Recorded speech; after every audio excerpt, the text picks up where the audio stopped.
மாரநாதா மாரநாதா அண்ணா, மாரநாதா அக்கா, ரொம்ப சந்தோஷம் மீண்டும் ஒரு புதிய வாரத்துல உங்களை சந்திக்கிறதுல.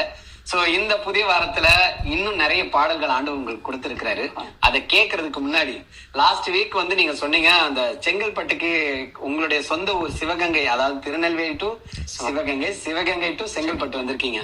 சென்னைக்கு பக்கத்துல இருக்க செங்கல்பட்டுக்கு எந்த சூழ்நிலையில வந்தீங்க, எப்படி வந்தீங்க, அதை லைட்டா சொல்லிட்டு அடுத்த பாடல். சரிங்க. எங்க அம்மா இறந்ததுக்கு அப்புறம் குடும்ப சூழ்நிலை, குடும்ப நெருக்கத்து நிமித்தம் என்ன பண்றதுன்னு தெரியாம வந்து சிக்கிட்டு இருந்தேன். அந்த டைம்ல வந்து என்னோட கிளாஸ் டீச்சர் வந்து அவங்க என்ன வந்து ஆவிக்குரிய ஜீவித்துல வளர்த்துட்டு வந்தாங்க. டெய்லி ஜெபம் பண்ணுவாங்க, ஜெபம் பண்ணியா, பைபிள் படிச்சு அப்படின்னு சொல்லி ஒவ்வொரு நாள் விசாரிப்பாங்க. அவங்க என்னுடைய கஷ்டத்தெல்லாம் எடுத்து சொல்லும் பொழுது என்ன பண்றது அப்படின்னு சொல்லும் பொழுது அவங்க எனக்கும் கொஞ்சம் ஃபேமிலி சுச்சுவேஷனா இருக்குது, நான் வந்து என் அக்கா வீட்டுக்கு போக போறேன் அப்படின்னு சொல்லி சொன்னாங்க. அவங்க அக்கா வீடு எங்க இருக்குன்னா வேடந்தாங்கல் பக்கத்துல புதுப்பட்டுன்ற ஒரு கிராமத்துல இருக்கிறாங்க. அவங்ககிட்ட வந்து நம்ம போயிடலாம் அப்படின்னு சொல்லும் பொழுது எனக்கு நான் என்ன சொன்னேன்னா, என்கிட்ட வந்து வெறும் 100 ரூபாய் மட்டும் தான் இருக்குது. 100 ரூபாய் வச்சு நான் எப்படி செங்கல்பட்டு வர்றது, சென்னைக்கு நல்லா போக முடியாது, என்ன செய்யறதுன்னு சொல்லும் பொழுது நான் எல்லாமே நான் பாத்துக்கிறேன், நீ என் கூட கிளம்பி வந்துரு, எனக்கு ஆதரவா நீ வந்துரு அப்படின்னு சொன்னாங்க.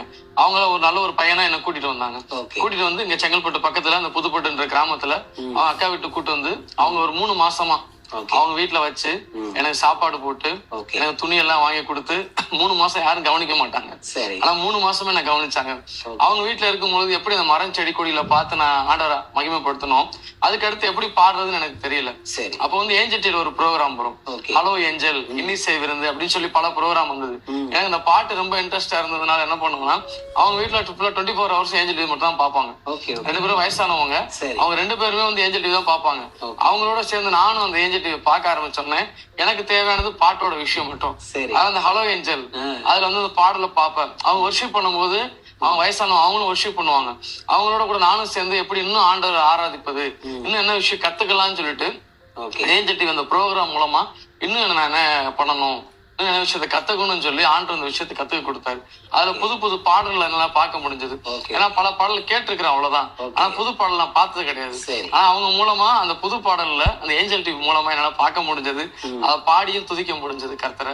அது பல சபைகளுக்கு என்ன ஆண்டவர் எடுத்துட்டு போகும்போது அந்த பாடலையும் அங்க பாடி ஆண்டரை மகிமைப்படுத்த முடிஞ்சது. அது ஒரு சிறந்த வாய்ப்பா ஏஞ்சல் டிவி எனக்கு கொடுத்தது. ரொம்ப சந்தோஷம். சோ உங்களுக்கு பேக்ரவுண்டா ஏஞ்சல் டிவி, அக்காவுடைய லைஃப்ல ஏஞ்சல் டிவி இருக்கு, உங்களுடைய வாழ்க்கையிலும் ஏஞ்சல் டிவி என்ற தீர்க்கதரிசி இருக்கு. சோ பாடல்கள் ப்ரோக்ராம்ஸ் நிறைய பார்க்க நீங்க இன்ஸ்பயர் ஆகி ஒவ்வொரு பாடல்களையும் நல்லா கத்துக்கிட்டது மட்டும் இல்லாம சபைகள்ல போய் ஆண்டவரை வொர்ஷிப் பண்ணீங்க. சோ உங்களை சாட்சியா நாங்க சந்திக்கிறதுல எங்களுக்கு ரொம்ப சந்தோஷம். உங்களுடைய